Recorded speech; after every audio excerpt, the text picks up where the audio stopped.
ಇವರಾಗಬೇಕು, next ಇವರಾಗಬೇಕು ಮಾತುಗಳು ಕೇಳಿ ಬರ್ತಾ ಇತ್ತು. ಆದರೆ ಒಂದು ನೆನಪಿಟ್ಕೊಳ್ಳಿ ವೀಕ್ಷಕರೇ, ಈ ಸಿದ್ದರಾಮಯ್ಯನವರ ವಿರುದ್ಧ ಪಾದಯಾತ್ರೆ ಆಯ್ತಲ್ಲ, ಪಾದಯಾತ್ರೆ ಆದಾಗ ಸಿದ್ದರಾಮಯ್ಯನವ್ರ ಜೊತೆ ಬಂಡೆ ಕಲ್ಲಿನ ಥರ ನಿಂತಿದ್ದೀನಿ ಅಂತ ಹೇಳಿದ್ಯಾರು? ಡಿ ಕೆ ಶಿವಕುಮಾರ್ ಮಾತ್ರ. ಸಿದ್ದರಾಮಯ್ಯನವರ ಜೊತೆಗಿದ್ದೀವಿ ಅಂತ ಹೇಳ್ದ ಯಾರಾದರೂ ಮಾತಾಡಿದ್ರಾ?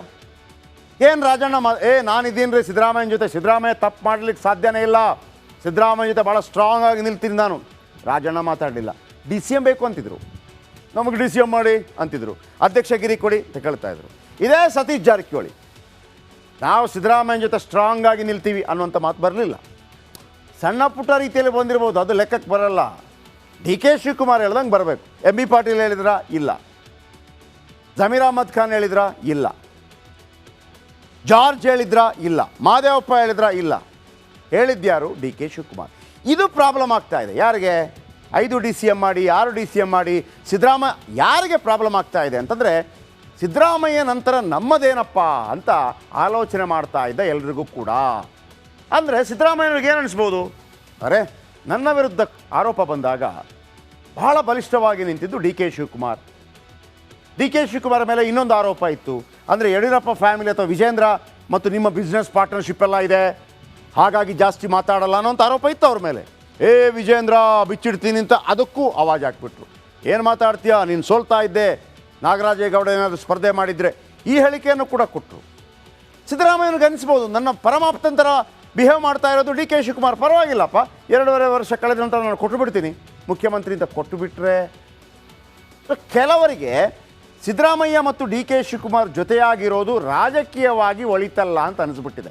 ವೈಯಕ್ತಿಕವಾಗಿ ಅಲ್ಲ, ರಾಜಕೀಯವಾಗಿ ಲಾಭ ನಷ್ಟ ಬೇಕಲ್ಲ. ಎಲ್ಲ ಡಿ ಕೆ ಶಿವಕುಮಾರ್ ಎಲ್ಲ ಸಿದ್ದರಾಮಯ್ಯನವರೇ ಮುಖ್ಯಮಂತ್ರಿ ಆಗಿಬಿಟ್ರೆ, ಈ ರಮೇಶ್ ಜಾರಕಿಹೊಳಿ, ಅಲ್ಲಿ ಎಂ ಬಿ ಪಾಟೀಲು, ಆಮೇಲೆ ಮಹದೇವಪ್ಪ, ಅವ್ರಿಗೂ ರಾಜಕೀಯ ಜೀವನ ಬೇಡವಾ? ರಾಜಕೀಯ ನಾಯಕತ್ವ ಬೇಕಲ್ವಾ? ಸೊ ಹಾಗಾಗಿ ಅವರ ರಾಜಕೀಯವನ್ನು ಮಾಡ್ತಾ ಇದ್ದಾರೆ. ಹೇಳ್ತೀನಿ ಕೇಳಿ ಹೆಂಗೆ ಅಂತ. ಡಿ ಕೆ ಶಿ ಮತ್ತು ಸಿದ್ದು ವೈರತ್ವ ಇತ್ತಲ್ವಾ? ಕೆಲವರಿಗೆ ಹೇಗಿದೆ ಅಂತಂದರೆ, ಕಾಂಗ್ರೆಸ್ಸಲ್ಲಿರೋರಿಗೆ ಸದಾಕಾಲ ಡಿ ಕೆ ಶಿವಕುಮಾರ್ ಮತ್ತು ಸಿದ್ದರಾಮಯ್ಯ ಕಿತ್ತಾಡ್ಕೋತಾ ಇರಬೇಕು. ಇದು ಕಾಂಗ್ರೆಸ್ನಲ್ಲಿರೋ ಕೆಲ ನಾಯಕರ ಮಹದಾಸೆ ಮತ್ತು ಮನದಾಸೆ. ಇಬ್ಬರು ಕಿತ್ತಾಡಿದರೆ ಮಾತ್ರ ಕೆಲವರ ಬೇಳೆ ಬೇಯುತ್ತೆ. ಇಬ್ಬರು ಕಿತ್ತಾಡಿದರೆ ಕೆಲ ನಾಯಕರು ಬೆಳೀತಾರೆ, ಇಲ್ಲಾಂದರೆ ಬೆಳೆಯಲ್ಲ. ಅವರಿಗೆ ದೊಡ್ಡ ಮಟ್ಟದ ಅವಕಾಶ ಸಿಗತ್ತೆ. ಹೇಗೆ ಅಂತ ಹೇಳ್ತೀನಿ. ಡಿ ಕೆ ಶಿ ಸೈಡ್ಲೈನ್ ಆದರೆ, ಈಗ ಸಿದ್ದರಾಮಯ್ಯನವರು ನನ್ನ ಜೊತೆ ಭಾಳ ಬಲಿಷ್ಠವಾಗಿ ನಿಂತ್ರಪ್ಪ ಡಿ ಕೆ ಶಿವಕುಮಾರ್, ನನಗಿದ್ದದ್ದು ಒಂದೇ 45 ವರ್ಷದ ರಾಜಕೀಯ ಜೀವನದಲ್ಲಿ ಒಂದು ಕಪ್ಪು ಚುಕ್ಕೆ ಇರಬಾರ್ದು, ನನ್ನ ವಿರುದ್ಧ ಇಷ್ಟು ಹೋರಾಟಗಳಾದಾಗ ಕ್ಯಾಬಿನೆಟ್ನಲ್ಲಿ ನಿಂತ್ಕೊಂಡು ನನ್ನ ಪರವಾಗಿ ವಾದ ಮಂಡಿಸಿದರು, ಮಾಧ್ಯಮದ ಮುಂದೆ ವಾದ ಮಂಡಿಸಿದರು, ಜನಾಂದೋಲನದಲ್ಲಿ ವಾದ ಮಂಡಿಸಿದರು. ಪರವಾಗಿಲ್ಲ ರೀ, 2.5 ವರ್ಷ ಕಳೆದ ನಂತರ ಕೊಡ್ತೀನಿ, ಅಲ್ಲಿ ಹೈಕಮಾಂಡಲ್ಲಿ ಮಾತುಕತೆ ಆಗಿದೆ ಅಂತ ಏನಾದರೂ ಕೊಟ್ಟುಬಿಟ್ರೆ, ಇನ್ನು ಕೆಲವರು ಇದ್ರಲ್ಲ ಸಿದ್ದರಾಮಯ್ಯನವರ ಜೊತೆಗಿದ್ದವರು, ಅವರಿಗೆ ಭವಿಷ್ಯ ಇಲ್ಲದಂಗೆ ಆಗ್ಬಿಡುತ್ತೆ. ಡಿ ಕೆ ಶಿ ಸೈಡ್ಲೈನ್ ಆದರೆ ಮಾತ್ರ ಮತ್ತೊಬ್ಬ ನಾಯಕನ ಸೃಷ್ಟಿಯಾಗತ್ತೆ. ಅರ್ಥ ಆಯ್ತಲ್ಲ? ಅದಕ್ಕಾಗಿ ಕೆ ಪಿ ಸಿ ಸಿ ಅಧ್ಯಕ್ಷ ಗಾದಿಯನ್ನು ಕೆಲವರು ಕೇಳ್ತಾ ಇದ್ದಾರೆ, ನಮ್ಮ ಕೊಡಿ. ಆದರೆ ಕೆ ಪಿ ಸಿ ಸಿ ಅಧ್ಯಕ್ಷ ಗಾದಿಯನ್ನು ಯಾರು ಕೇಳಿದರು? ಕೆ ಎನ್ ರಾಜಣ್ಣ ಕೇಳಿದರು. ಆದರೆ ಕೆ ಎನ್ ರಾಜಣ್ಣ ಪಾದಯಾತ್ರೆ ವೇಳೆ ಮಾತು ಕೇಳಿದ್ದೀರಾ? ಯಾರ್ರೀ ಮುಟ್ಟೋನು ಸಿದ್ದರಾಮಯ್ಯನವರನ್ನು? ಹೇಳಲಿಲ್ಲ. ಸತೀಶ್ ಜಾರಕಿಹೊಳಿ ಅವ್ರಿಗೇನಿತ್ತು? ಒಂದು ವೇಳೆ ಸಿದ್ದರಾಮಯ್ಯನವರು ಕೆಳಗಿಳಿದು ಡಿ ಕೆ ಶಿವಕುಮಾರ್ ಅವರು ಮುಖ್ಯಮಂತ್ರಿ ಆದ್ರೂ ನಮಗೆ ಅತ್ಯುತ್ತಮವಾದ ಸ್ಥಾನಮಾನ ಕೊಡಬೇಕು ಅಂತೇಳಿ ಸಿದ್ದರಾಮಯ್ಯನವರು ಹಠ ಹಿಡಿಬೇಕು. ನೋಡ್ರಿ, ನಾನು ಕೆಳಗಿಳಿತೀನಿ, ಈ 5 ಜನ ಇದ್ದಾರೆ, ಇವರಿಗೆ ಒಳ್ಳೊಳ್ಳೆ ಸ್ಥಾನಮಾನ ಕೊಡಬೇಕು, ಯಾವುದೇ ಕಾರಣಕ್ಕಾಗಿ ಕೆಳಗಿಳಿಸಬಾರ್ದು ಹೇಳಿದ್ರೆ ಓಕೆ. ಆದರೆ ಈಗ ಸಿದ್ದರಾಮಯ್ಯನವರ ಪರವಾಗಿ ಡಿ ಕೆ ಶಿವಕುಮಾರ್ ಮಾತಾಡಿದ ಕಾರಣದಿಂದಾಗಿ ಡಿ ಕೆ ಶಿವಕುಮಾರ್ ಮೇಲೆ ಪ್ರೀತಿ ಜಾಸ್ತಿ ಆಗಿದೆ ಸಿದ್ದರಾಮಯ್ಯನವರಿಗೆ. ಅದು ಇನ್ನು ಕೆಲವರಿಗೆ ಉರಿಗೆ ಶುರುವಾಗಿದೆಯಾ? ಇದೇ ಸತೀಶ್ ಜಾರಕಿಹೊಳಿ ಮುಂದೊಂದು ದಿನ ರಾಜ್ಯದ ಮುಖ್ಯಮಂತ್ರಿ ಆಗಬೇಕು ಅಂತ ಕನಸ್ಕೊಂಡವರು, ತಪ್ಪೇನಿಲ್ಲ. ಈಗೇನಾಗಿದೆ, ಡಿ ಕೆ ಶಿ ಸಿದ್ದರಾಮಯ್ಯ ದೋಸ್ತಿ ಇದೆಯಲ್ಲ, ಅದು ಎಲ್ರಿಗೂ. ಪಾದಯಾತ್ರೆ ಮಾಡಿದರು ಬಿ ಜೆ ಪಿಯವರು, ಬೆಂಗಳೂರಿನ ಮೈಸೂರಿಗೆ ಹೋದರು, ಬಟ್ ಏನು ಪ್ರಯೋಜನ ಆದಂಗೆ ಕಾಣ್ತಾ ಇಲ್ಲ. ಸಿದ್ದರಾಮಯ್ಯನವ್ರನ್ನ ಏನು ಯಾರು ಅಲ್ಗಾಡಿಸೋಕ್ಕೆ ಆಗಿಲ್ಲ. ಜೊತೆಗೆ ಬಿ ಜೆ ಪಿಯ ಒಳಗೆ ಆಂತರಿಕ ಬೇಗುದಿ ಜಾಸ್ತಿ ಆಗ್ತಾ ಇದೆ. ವಿಜೇಂದ್ರ ಅವರನ್ನು ಕೂಡ ದೆಹಲಿಗೆ ಕರೆದಿದ್ದಾರೆ.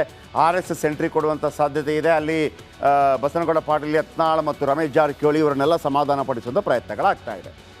ಕಾಂಗ್ರೆಸ್ಸಲ್ಲಿ ಏನಾಗ್ತಾ ಇದೆ? ಕಾಂಗ್ರೆಸ್ಸಲ್ಲಿ ಸೇಫ್ ಆಗ್ಬಿಟ್ರ ಸಿದ್ದರಾಮಯ್ಯ. ಸಿದ್ದರಾಮಯ್ಯ ಕೆಳಗಿಳಿಬೇಕು, ಡಿ ಕೆ ಶಿವಕುಮಾರ್ ಮುಖ್ಯಮಂತ್ರಿ ಆಗಬೇಕು ಅಂಥೇಳಿ ಕೆಲವರ ಕೂಗು ಬಂದಿತ್ತು. 50-50 ಆಗುತ್ತೆ, 2.5 ವರ್ಷದ ನಂತರ ಡಿ ಕೆ ಶಿವಕುಮಾರ್ ಅವರು ಮುಖ್ಯಮಂತ್ರಿ ಆಗ್ತಾರೆ, ಯಾಕೆ ಆಗಬಾರ್ದು ಇಂಥ ಪ್ರಶ್ನೆಗಳೆಲ್ಲ ಬಂದಿತ್ತು. ಆದರೆ ಯಾವಾಗ ಪಾದಯಾತ್ರೆ ಬಂತು ಆಗ ಡಿ ಕೆ ಶಿವಕುಮಾರ್ ಯಾವ ಥರ ಸಾಲಿಡ್ ಆಗಿ ಸಿದ್ದರಾಮಯ್ಯ ಜೊತೆ ನಿಂತ್ಕೊಂಡ್ಬಿಟ್ರು ಅಂತಂದರೆ, ಈ ಸಿದ್ದರಾಮಯ್ಯ ಮತ್ತು ಡಿ ಕೆ ಶಿವಕುಮಾರ್ ಜಗಳದಲ್ಲಿ ನಮಗೇನಾದರೂ ಲಾಭವಾಗಬೇಕು ಅಂತ ಅಂದ್ಕೊಂಡಿದ್ದವರಿಗೆಲ್ಲ ಈಗ ದೊಡ್ಡ ತಲೆನೋವು ಶುರುವಾಗಿದೆ. ಏನಪ್ಪ ಇದು, ಸಿದ್ದರಾಮಯ್ಯ ಡಿ ಕೆ ಶಿವಕುಮಾರ್ ಒಂದಾಗ್ಬಿಟ್ರು, ಇವ್ರು ಒಂದಾಗ್ಬಿಟ್ರೆ ನೆಕ್ಸ್ಟು ಡಿ ಕೆ ಶಿವಕುಮಾರ್ ಬಂದುಬಿಟ್ರೆ ನಾವೇನು ಮಾಡೋಣ? ಅದಕ್ಕೇನೆ ಒಬ್ಬ ನಾಯಕರು ಹೇಳಿದಂಥ ಮಾತು ಭಾಳ ದೊಡ್ಡ ಚರ್ಚೆಗೆ ಗ್ರಾಸವಾಗ್ತಾ ಇದೆ. ಏನದು? ಇದು ರಾಜ್ಯ ರಾಜಕಾರಣದ ಅತಿ ದೊಡ್ಡ ಸ್ಫೋಟಕ ಸುದ್ದಿ, ನಿಮ್ಮ ರಿಪಬ್ಲಿಕ್ ಕನ್ನಡದ ಎಕ್ಸ್ಕ್ಲೂಸಿವ್ ಸುದ್ದಿ. ನಾಳೆ ಇದೇ ಚರ್ಚೆ ಆಗುತ್ತೆ, ಬರೆದಿಟ್ಕೊಳ್ಳಿ. ಕಾಂಗ್ರೆಸ್ ನಾಯಕರು ಮಾತ್ರ ನೋಡಲೇಬೇಕಾದ ಸುದ್ದಿ. ಸಿದ್ದರಾಮಯ್ಯನವರು ಕೆಳಗಿಳಿತಾ ಇಲ್ಲ, ರಾಜೀನಾಮೆ ಕೊಡ್ತಾ ಇಲ್ಲ, ಎಲ್ಲ ಓಕೆ. ಹಾಗಿದ್ದರೆ 2.5 ವರ್ಷ ಕಳೆದ ನಂತರ ಡಿ ಕೆ ಶಿವಕುಮಾರ್ ಮುಖ್ಯಮಂತ್ರಿ ಆಗೋದಿಲ್ವಾ? ಡಿ ಕೆ ಶಿವಕುಮಾರ್ ಹೇಳಿದರು, ನಾನು ಸಾಲಿಡ್ ಆಗಿ ಬಂಡೆ ಏನು ಕೆತ್ತಿದ್ರೆ ವಿಗ್ರಹ, ಆರಾಧಿಸಿದ್ರೆ ಪ್ರಕೃತಿ.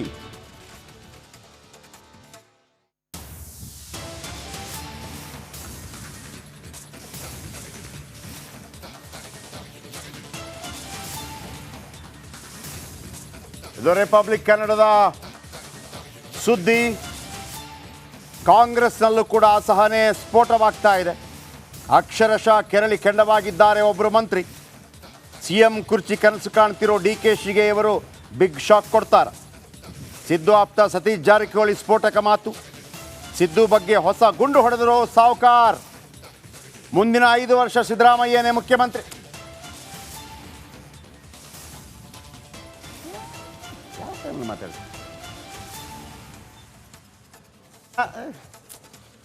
ಸಿಎಂ ಮುಂದಿನ ಚುನಾವಣೆಯಲ್ಲೂ ಅಖಾಡಕ್ಕೆ.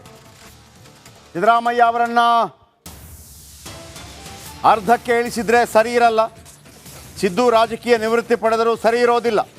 ಸ್ವಪಕ್ಷೀಯರಿಗೆ ಸತೀಶ್ ಜಾರಕಿಹೊಳಿ ಖಡಕ್ ವಾರ್ನಿಂಗ್ ಕೊಟ್ಟಿದ್ದಾರೆ.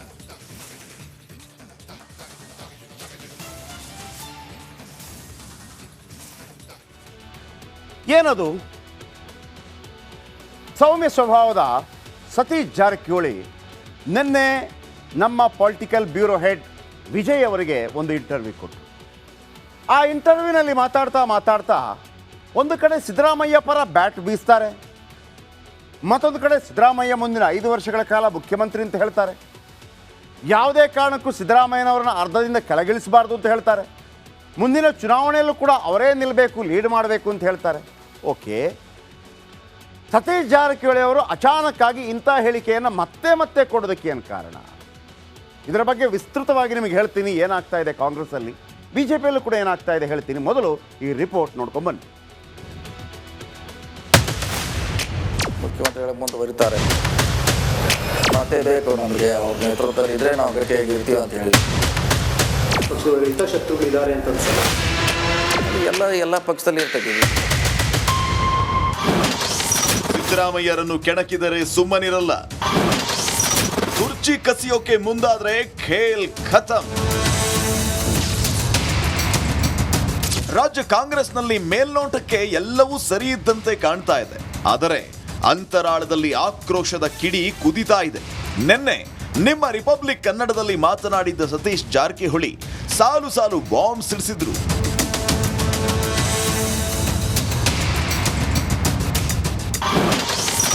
ಐದು ವರ್ಷ ಸಿದ್ದರಾಮಯ್ಯ ಮುಖ್ಯಮಂತ್ರಿಗಳ ಮುಂದುವರಿತಾರೆ ಅನ್ನೋದು ನಮ್ಮ ಭಾವನೆ. ಪೂರ್ಣ ಪ್ರಮಾಣದಲ್ಲಿ ಮುಂದುವರಿಬೇಕು ಭಾವನೆ ಇದೆ. ಅದರ ನೀವು ಹೇಳುವಂಗೆ ಅರ್ಧ ಮಾಡ್ತಾರ, ಪೂರ್ತಿ ಮಾಡ್ತಾರಂತ ಆ ಚರ್ಚೆ ಅಥವಾ ನಮ್ಮ ಚರ್ಚೆನೂ ನಮ್ಮ ಹಂತದಲ್ಲಿ ಆಗಿಲ್ಲ, ಅಥವಾ ನಮಗೆ ಅದಕ್ಕೂ ವಿಷಯ ಕೂಡ ಗೊತ್ತಿಲ್ಲ. ನಾ ಹೇಳ್ತಾನಲ್ಲ, ಅವ್ರು ಮತ್ತೆ ಬೇಕು ನಮಗೆ, ಅವ್ರ ನೇತೃತ್ವದಲ್ಲಿದ್ದರೆ ನಾವು ಗಟ್ಟಿಯಾಗಿ ಇರ್ತೀವಿ ಅಂತ ಹೇಳಿದ್ವಲ್ಲ. ಒಬ್ಬ ನಾಯಕ ಬೇಕು. ದೇವರಾಜ್ ಅರಸ್ ಇದ್ದರು, ಬಂಗಾರಪ್ಪನವರಿದ್ದರು, ಈಗ ಸಿದ್ದರಾಮಯ್ಯ ಅವರಿದ್ದಾರೆ ಅಂತ ಒಂದು ಬ್ಯಾಕ್ವರ್ಡ್ ಕ್ಲಾಸ್ ಲೀಡರ್ ಈ ರಾಜ್ಯಕ್ಕೆ ಅವಶ್ಯಕತೆ ಇದೆ. ಅವ್ರು ಬೇಕು ನಮಗೆ.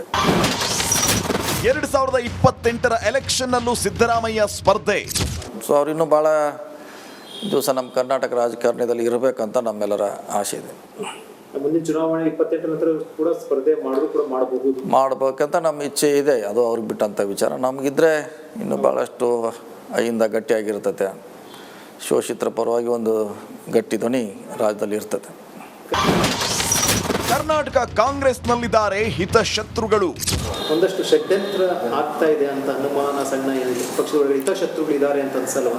ನೋಡಿ, ಎಲ್ಲ ಪಕ್ಷದಲ್ಲಿ ಇರ್ತೈತಿ, ಇದು ಇಲ್ಲ ಅಂತ ಹೇಳಲಿಕ್ಕೆ ಆಗೋಲ್ಲ. ಮತ್ತು ನಾವು ಅದನ್ನು ಎಲ್ಲ ಸರಿ ಇದೆ ಅಂತ ನಂಬಲಿಕ್ಕೆ ಆಗೋಲ್ಲ. ನಮ್ಮ ದಾರಿಯಲ್ಲಿ ನಮ್ಮ ಇದ್ರಲ್ಲಿ ನಾವು ಇರಬೇಕಾಗುತ್ತೆ ಗಟ್ಟಿಯಾಗಿ. ಅವರು ಅಧಿಕಾರದಲ್ಲಿದ್ದಾಗ ಅವರನ್ನು ಕಟ್ಟಿ ಹಾಕಲಿಕ್ಕೆ ಒಂದು ಶಕ್ತಿ, ಇನ್ಸೈಡ್ ಶಕ್ತಿ ಔಟ್ಸೈಡ್ ಶಕ್ತಿ ಎರಡೂ ಕೂಡ ಪ್ರಯತ್ನ ಮಾಡ್ತಿರ್ತಾವ. ಅವಾಗ ಅದು ಸ್ವಾಭಾವಿಕವಾಗಿ ಕೆಟ್ಟ ಅನಿಸುತ್ತೆ. ರಾಜ್ಯ ಕಾಂಗ್ರೆಸ್ನಲ್ಲಿ ಸಿದ್ದರಾಮಯ್ಯ ನಂಬರ್ 1 ಸ್ಥಾನದಲ್ಲಿದ್ದರೆ ಡಿಸಿಎಂ ಡಿಕೆ ಶಿವಕುಮಾರ್ ನಂಬರ್ 2ನೇ ಸ್ಥಾನದಲ್ಲಿದ್ದಾರೆ. ಮುಂದೊಂದು ದಿನ ಸಿದ್ದು ಸಿಎಂ ಪಟ್ಟ ಬಿಡುವ ಸ್ಥಿತಿ ಬಂದ್ರೆ ಸಂಘರ್ಷ ಭುಗಿಲೆದ್ರೂ ಅಚ್ಚರಿ ಇಲ್ಲ. Political bureau, republic Kannada. ನೋಡಿ, ಹಿಂದುಳಿದ ವರ್ಗದ ನಾಯಕರಾಗಿರುವಂಥ ದೇವರಾಜ ಅರಸು ಮತ್ತು ಬಂಗಾರಪ್ಪ ಅವರ ವಿಚಾರ ಬರುತ್ತೆ. ಇದರ ನಡುವೆ ಸಿದ್ದರಾಮಯ್ಯ ಅಭಿಮಾನಿಗಳಿಗೆ ಒಂದು ಸಿಹಿ ಸುದ್ದಿ ಅವತ್ತಿಂದ ನಾನು ಕೊಡ್ತಾನೇ ಇದ್ದೆ. 2026 ತನಕ, 2026 ಜನವರಿ 30 ತನಕ, ನಾಳೆ ಇದರ ಇನ್ ಡಿಟೇಲ್ ಇನ್ನೊಮ್ಮೆ ಕೊಡ್ತೀನಿ. 2026 ಜನವರಿ 30 ತನಕ ಸಿದ್ದರಾಮಯ್ಯನವರು ಮುಖ್ಯಮಂತ್ರಿಯಾಗಿ ಮುಂದುವರಿದರೆ ದೇವರಾಜ ಅರಸು ಅವರ ದಾಖಲೆಯನ್ನು ಮುರಿತಾರೆ. ಅಂದರೆ ಈಗ ರೆಕಾರ್ಡ್ ಇರೋದು ಅತಿ ಹೆಚ್ಚು ದಿನಗಳ ಕಾಲ ಯಾರಾದರೂ ರಾಜ್ಯವನ್ನು ಆಳಿದರೆ ಅದು ದೇವರಾಜ ಅರಸು. ದೇವರಾಜ ಅರಸು ಅವರ ಒಂದು ದಾಖಲೆಯನ್ನು ಇವರು ಮುರಿದಿದ್ದಾರೆ. ಯಾರು? ಸಿದ್ದರಾಮಯ್ಯನವರು. ಯಾವ ಮುಖ್ಯಮಂತ್ರಿಗಳು ಕೂಡ 5 ವರ್ಷ ಸತತವಾಗಿ ರಾಜ್ಯವನ್ನು ಆಳಿದ್ದು ಒಬ್ಬರು ದೇವರಾಜ ಅರಸು, ಇನ್ನೊಬ್ಬರು ಸಿದ್ದರಾಮಯ್ಯನವರು ಮಾತ್ರ. 13 to 18. Okay. S M Krishna ಅವರು ಕೂಡ 5 ವರ್ಷಗಳನ್ನು ಪೂರ್ಣ ಮಾಡಿರಲಿಲ್ಲ. ಅವರು 4.5 ವರ್ಷ ಆಗಬೇಕಾದ್ರೇ ಎಲೆಕ್ಷನ್ಗೆ ಹೋದರು. ಈಗ ಅತಿ ಹೆಚ್ಚು ದಿನಗಳ ಕಾಲ ಆಳಿದಂಥ ಕೀರ್ತಿ ಇರೋದು ದೇವರಾಜ ಅರಸು ಅವರಿಗೆ. ಆ ದಿನಗಳು ಕೂಡ ನಾಳೆ ಹೇಳ್ತೀನಿ ನಿಮಗೆ, ಈ ಹಿಂದೆ ಕೂಡ ಹೇಳಿದ್ದೀನಿ. ಯಾವಾಗ?